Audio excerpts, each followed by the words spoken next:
están conectados en este momento con la voz del pastor. Que Dios los bendiga a ustedes y a todas sus familias.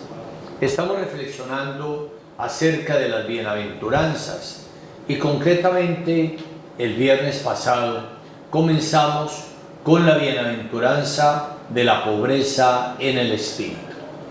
Queremos ver qué significa esta bienaventuranza.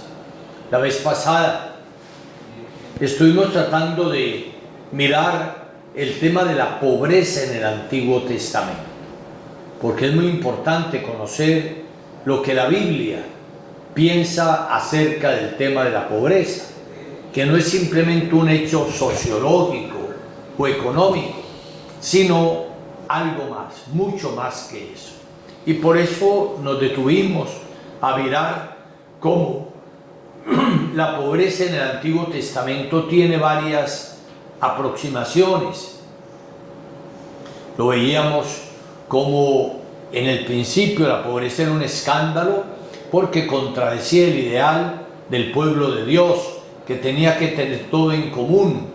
Pero también decíamos que en algún momento se miró la pobreza como algo que era resultado del pecado de un hombre.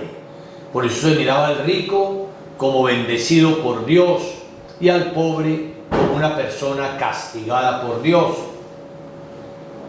Durante mucho tiempo primó esa concepción.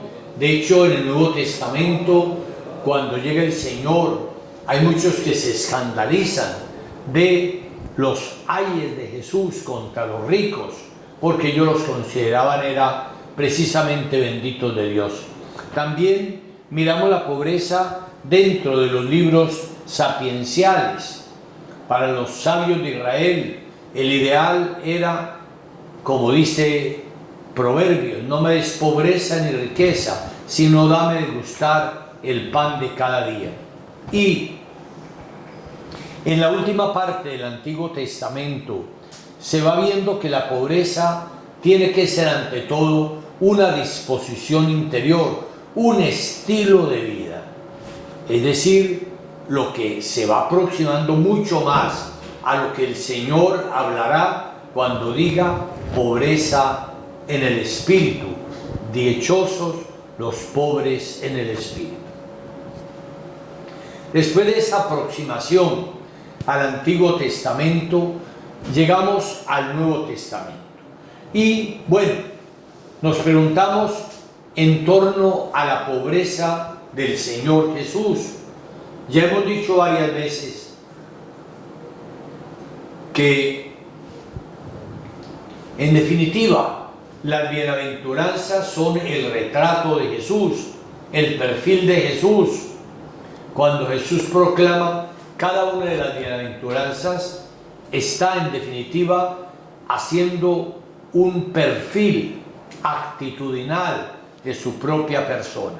Es decir, las actitudes que lo hacen feliz, que lo hacen el hombre más pleno, más realizado de toda la historia de la humanidad. Por eso, al mirar la pobreza en el espíritu, es muy importante reflexionar acerca de lo que significó la pobreza en el proyecto de vida de Jesús de Nazaret. Y comenzábamos diciendo la vez pasada que la pobreza es parte fundamental del misterio de su anonadamiento, de su estado de kenosis. Les decía yo que la palabra kenosis es una palabra griega que significa anonadarse, despojarse, vaciarse de sí mismo, y que es una palabra que está en Filipenses 2, 5 a 11, cuando dice: Cristo, siendo de condición divina, no retuvo ávidamente el ser igual a Dios, sino que se despojó o se vació de sí mismo, tomando condición de siervo o de esclavo. Entonces, vaciarse de sí mismo. La encarnación es presentada pues de esa manera, como un vaciarse de sí mismo. Él, siendo rico, se hizo pobre. Siendo Dios, se hizo hombre. Siendo todopoderoso, se hace débil. Es ese vaciarse de sí mismo realmente en la humanidad de Jesús. Por eso la esencial pobreza del Señor Jesús es su encarnación. Ahí está la clave. Pero una encarnación bien comprendida, no una encarnación como que fuera una pura apariencia o un disfraz, como algunos llegaban a pensar. No, aquí Pablo nos lo describe, un vaciarse de sí mismo. Esa es la esencial pobreza. ¿Y por qué? Porque esa pobreza sustantiva de Jesús.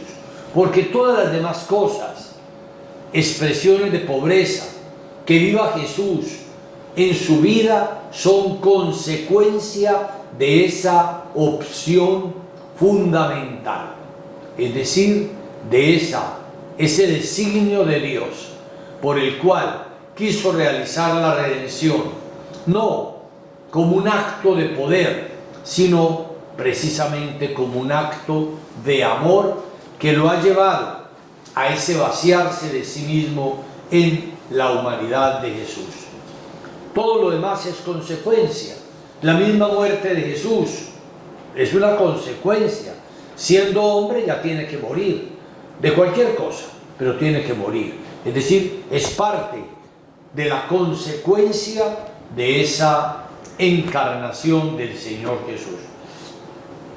Por otra parte, Jesús vive toda su vida en autodonación, esa kenosis, ese vaciarse de sí mismo, lo vive también en su humanidad. Se desvive por el Padre y por los hombres.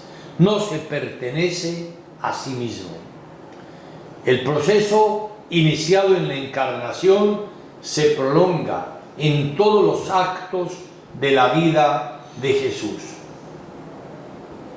Jesús vive ciertamente en unas condiciones de pobreza objetiva. Sí, ¿qué quiere decir pobreza objetiva? Pues que nace en una familia de trabajadores, de gente humilde, no son poderosos, no, son gente que vive el trabajo cotidiano. Eso es pobreza objetiva. No es que fuera un limosnero, no es que fuera un miserable, no. Vive una pobreza, la pobreza que viene de tener que depender diariamente del trabajo de sus manos, como lo hace José y como Jesús lo va a aprender de él mismo, ¿cierto? Pero la fuente de todo ello es verdaderamente la encarnación. Ahora, esa encarnación tiene varias dimensiones que yo quiero que comprendamos muy bien, porque ellas van a ser las que nos ayudarán luego a entender también nuestra propia vocación a la pobreza espiritual. En primer lugar, la pobreza de Cristo fue de cara al Padre, confianza absoluta. Jesús vive apoyado solamente en Él, y porque se apoya solamente en Él, proclama la relatividad de todo lo creado ante el absoluto de Dios y de su reino. Jesús se siente perteneciente solamente al Padre, se siente solamente de Él.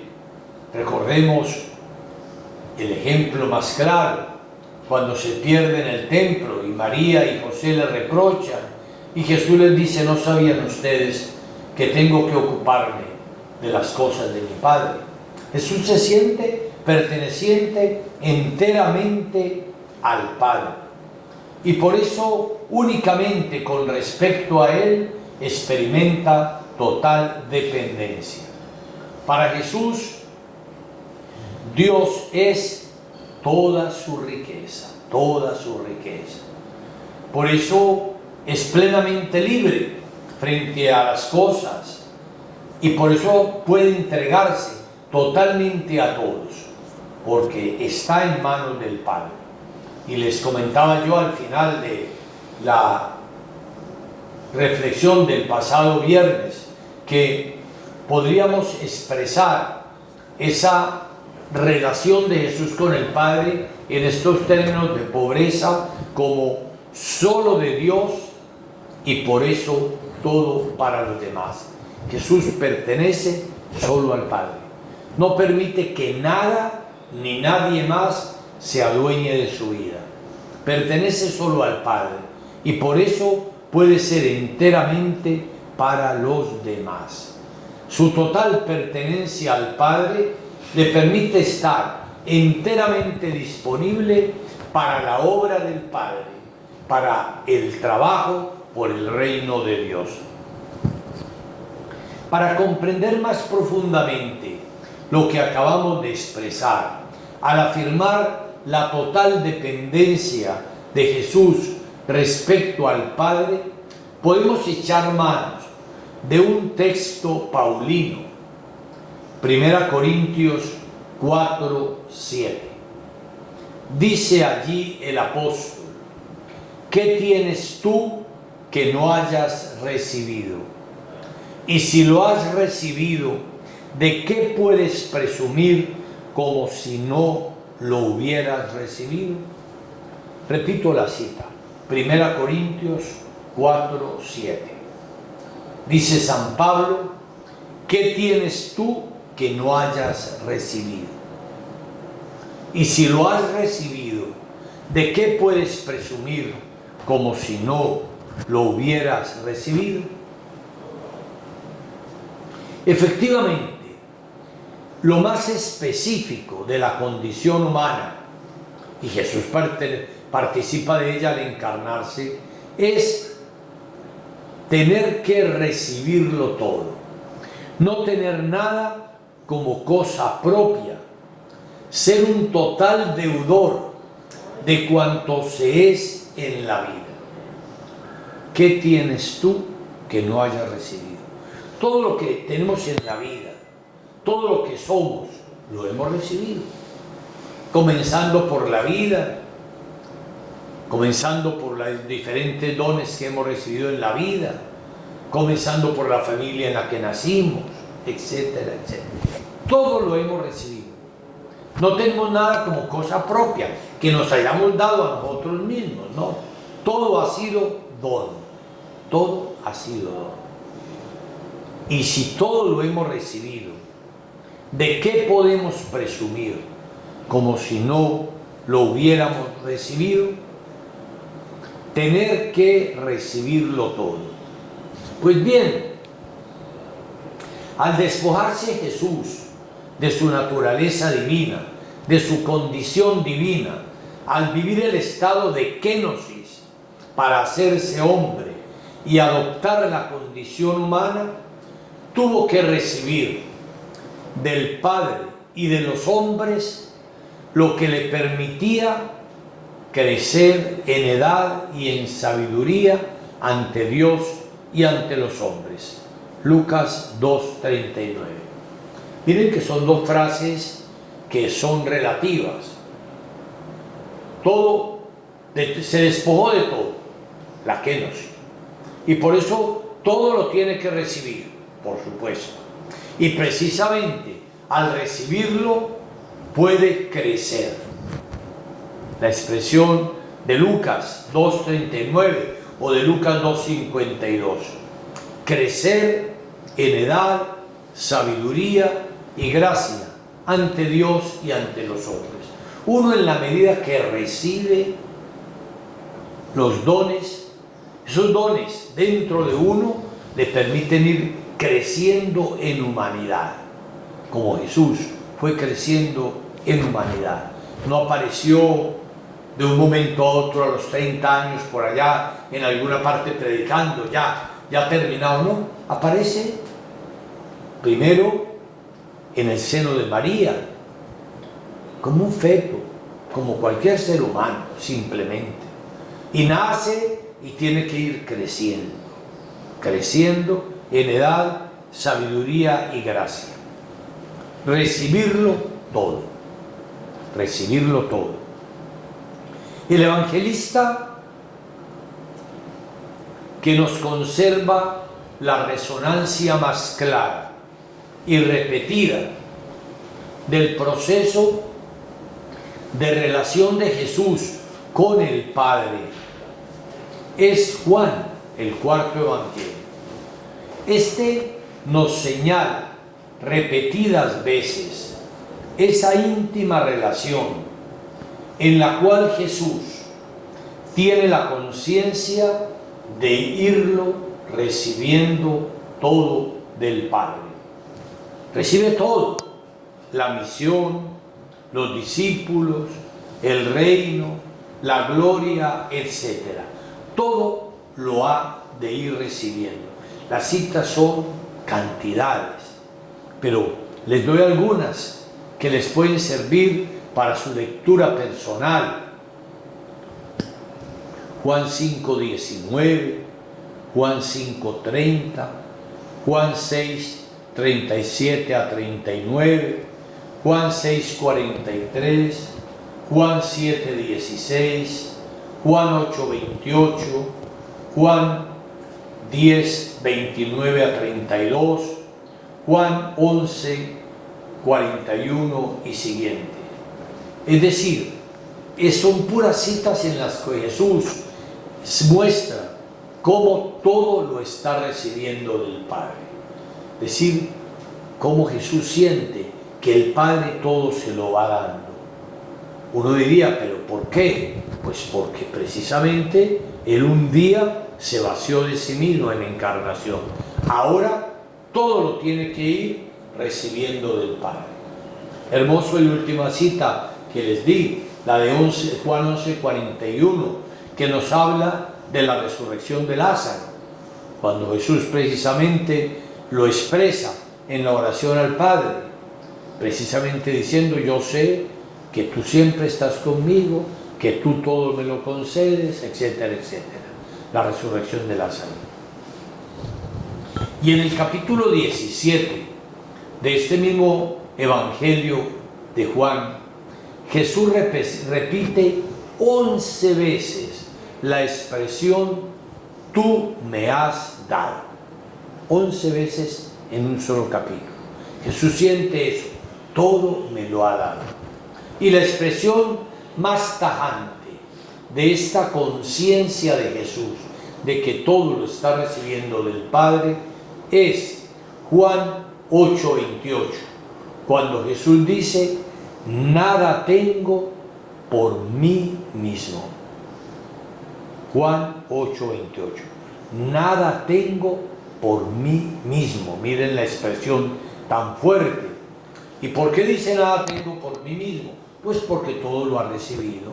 Todo lo ha tenido que recibir. Entonces, como ha dicho precisamente San Pablo, ¿qué tienes tú que no hayas recibido? Entonces, ¿de qué podrías presumir como si no lo hubieras recibido? Al no tener nada por sí mismo, es porque todo lo ha recibido del Padre. Todo lo ha recibido del Padre. Y por eso vive en esa gratitud, en esa alabanza permanente a Dios, que le ha concedido todo, que le va dando realmente su misión, los discípulos, los mismos discípulos. El mismo Jesús lo expresa varias veces: tuyos eran, tú me los diste. Es decir, el Padre es el que le ha dado los discípulos a Jesús, y así todo en la vida. Jesús es un pobre, tiene plena conciencia de no tener nada por sí mismo, de estarlo recibiendo todo permanentemente del Padre, totalmente del Padre, y por eso no presume de nada y da gloria a Dios por todo. Eso nos podría llevar a una expresión que lo resume todo. Ser pobre es vivenciar que todo ha sido recibido. Eso es ser pobre. Ser pobre es vivenciar que todo ha sido recibido. Y eso vale para Jesús, en primer lugar, que es el autor y el consumador de nuestra fe, pero vale para cada uno de nosotros, que estamos llamados a vivir esa principal forma de pobreza, que es una relación con Dios. que nos hace verdaderamente dependientes de Él, que nos hace pertenecientes totalmente a Él y que nos tiene que hacer vivir en una gratitud permanente para con Dios por todo lo que hemos recibido de sus manos. Es la primera actitud de la pobreza. El pobre es agradecido porque todo lo recibió, como Jesús, y por eso mismo tiene que alabar y bendecir a Dios. Una característica fundamental del pobre es vivir la oración, y oración como gratitud, como alabanza a Dios por todo lo que le ha concedido a uno en el camino de la vida. Ahora, si eso es la pobreza frente a Dios, ahora frente a los hombres. Frente a los hombres, la pobreza de Jesús fue una absoluta disponibilidad de todo lo que era, de todo lo que tenía. Absoluta disponibilidad para compartir todo lo que era y todo lo que tenía. Jesús fue enteramente el hombre para los demás. Por eso lo da todo, su tiempo, su palabra, su gloria, su misma vida. Se da a sí mismo para todos y para cada uno, de tal manera que dio la mayor prueba de su amor. Cristo se hizo pobre, no por amor a la pobreza, sino por amor a los pobres. Es decir, Jesús vive su humanidad como una total autodonación de sí. No retiene nada. No retiene nada para sí. Ser pobre no es no tener. Ser pobre, decía un gran cardenal, el cardenal Pironio, argentino, decía: ser pobre es no retener. No retener. La tragedia grande en nuestra vida es que nos ocupamos de retener. Recibimos, pero retenemos. Jesús todo lo recibe del Padre, y a través de muchos medios, a través de sus padres, a través de tantos medios, pero no retiene nada. Todo lo da, todo lo comparte, vive en autodonación de sí mismo. Su propia vida es lo primero que él comparte. Por supuesto, él mismo pues nos lo ha dicho, o sea, como él es la vida, ¿sí? Como él es la vida, pero es una vida que él nos está compartiendo permanentemente. Por ello pues Jesús no busca autoafirmarse por la posesión o la retención de los bienes, sino por una vida entregada que se dona sin reservas para enriquecer a los hermanos. Sí, una vida entregada que se dona sin reservas para enriquecer a los hermanos. Lo expresa muy bien también San Pablo en 2 Corintios 8:9, que dice que Jesús precisamente vive su pobreza como una donación total de sí. Y esto es la pobreza de Jesús con respecto a los demás. Lo recibe todo del Padre, lo comparte todo con los hermanos. Y por eso, para participar en el misterio de la pobreza de Jesús y de su despojo, se nos ha revelado que hemos de comulgar también con esta actitud de Jesús. Jesús, consciente de haberlo recibido todo del Padre, todo lo da igualmente a los demás. Da su vida y da su muerte.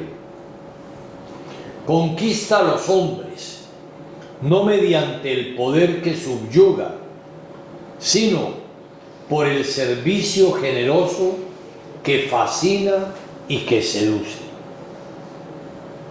Por eso no va a evangelizar desde el poder, sino respetando la respuesta libre del hombre. El medio de evangelización de Jesús va a ser precisamente la pobreza de su amor.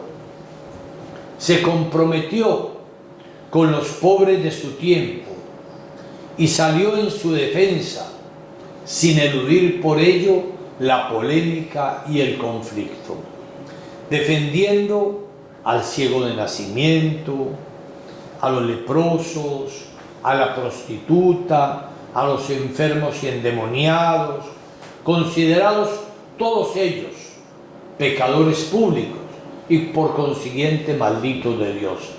Jesús sale en su defensa, se compromete activamente con todos los pobres de su tiempo. La mayor parte de los conflictos que provocaron su muerte se debieron precisamente a la libertad con que tomó su compromiso de amor, como radical consecuencia de su fe en la paternidad divina que eleva y dignifica. Murió por lo que nadie muere. Concretó el amor de Dios para todos los hombres, pero siendo igualmente libre frente a todos. Esa es la segunda dimensión de la pobreza de Jesús, con respecto a los demás, con respecto a los hermanos, con los cuales comparte todo lo que ha recibido de Dios, vive su vida como una autodonación, no retiene nada, todo lo da. Habiéndolo recibido todo el Padre, todo lo da. Pero en tercer lugar, frente a las cosas, instituciones y poderes humanos, su pobreza fue soberana libertad, sin desprecio ni desdén. Nunca se dejó dominar o subyugar por los bienes, por las instituciones, por las cosas de este mundo. La pobreza de bienes no fue más que un signo sacramental y lógica consecuencia de su pobreza esencial. Su pobreza ante todo es un espíritu y una actitud objetivados en un desprendimiento objetivo de los bienes materiales y de toda forma de poder y de riqueza. Jesús no simplemente se hizo hombre, sino que se hizo hombre pobre. Y por eso vive esa pobreza de la encarnación en unas condiciones determinadas. Procede de un médico, de obreros manuales. Su padre era carpintero. El carpintero en aquella época era no solamente un ebanista, sino un constructor de casas, era un trabajador manual. Y él mismo, Jesús, aprendió de José ese arte, tanto que a Jesús en algún momento también lo llamarán el carpintero. Él también es el carpintero. Por tanto, vive del trabajo de sus manos, como albañil, carpintero, ebanista, un poco todo a la vez. Pero llegado el momento en el que sale de su Nazaret y deja su oficio, va a vivir también su ministerio público en un estado de pobreza itinerante, con las lógicas privaciones inherentes a esta opción: ir de un lugar a otro, predicando, teniendo que depender de lo que la gente le ofrezca. Sí, él mismo lo dirá en algunos momentos, como el Hijo del Hombre no tiene dónde reclinar la cabeza, y llega a decir: las zorras tienen sus cuevas y las aves del cielo tienen sus nidos, pero yo no. Es decir, ¿por qué? Porque todo el ministerio de Jesús es realizado en un estado de pobreza itinerante. Va de un lugar a otro. Depende de la buena voluntad de la gente, de la providencia del Padre, que a través de muchas personas va a atender a las necesidades de Jesús y de los discípulos. Por eso, pues, podemos decir que Jesús, tanto en su primera etapa, el carpintero de Nazaret, como en la segunda etapa, el predicador itinerante, vive un estado de pobreza, y de pobreza real, de pobreza objetiva, que no es desprecio de los bienes, sino que es una opción de vida. Habiéndolo recibido todo del Padre, todo lo comparte, todo lo dona, pero vive también una libertad frente a los bienes que le van a permitir a él ser verdaderamente libre. Le van a permitir a él estar realmente entregado totalmente a su misión, sin estar ocupado o preocupado por las cosas o por los bienes de este mundo, sino que va a poder estar enteramente entregado a lo que el Padre quiere de él. No retiene nada y puede compartirlo todo. Entonces, podemos resumir en 3 claves la pobreza de Jesús. La pobreza de Jesús, en primer lugar, es de cara al Padre una dependencia total. Habiéndose encarnado, no tiene nada como propio y todo lo tiene que recibir del Padre. Nada tengo por mí mismo, dirá Jesús. Su encarnación es su pobreza sustancial. En segundo lugar, de cara a los hermanos, la pobreza de Jesús es desposeimiento total. No retiene nada de lo que recibe, todo lo comparte. Y en tercer lugar, de cara a los bienes, la pobreza de Jesús es libertad. Es libre frente a las cosas, frente a los bienes, frente a las posesiones de este mundo. ¿Y por qué es libre frente a ellos?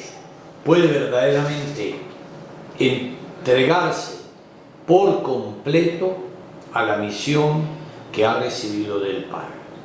Esto es la pobreza del Señor Jesús y la pobreza que Él nos llama a vivir.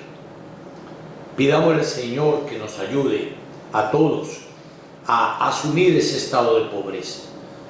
La próxima vez vamos a mirarnos a nosotros mismos, cómo quiere Él que vivamos también nuestro estado de pobreza espiritual. Que Dios los bendiga a todos, en el nombre del Padre, del Hijo y del Espíritu Santo. Amén.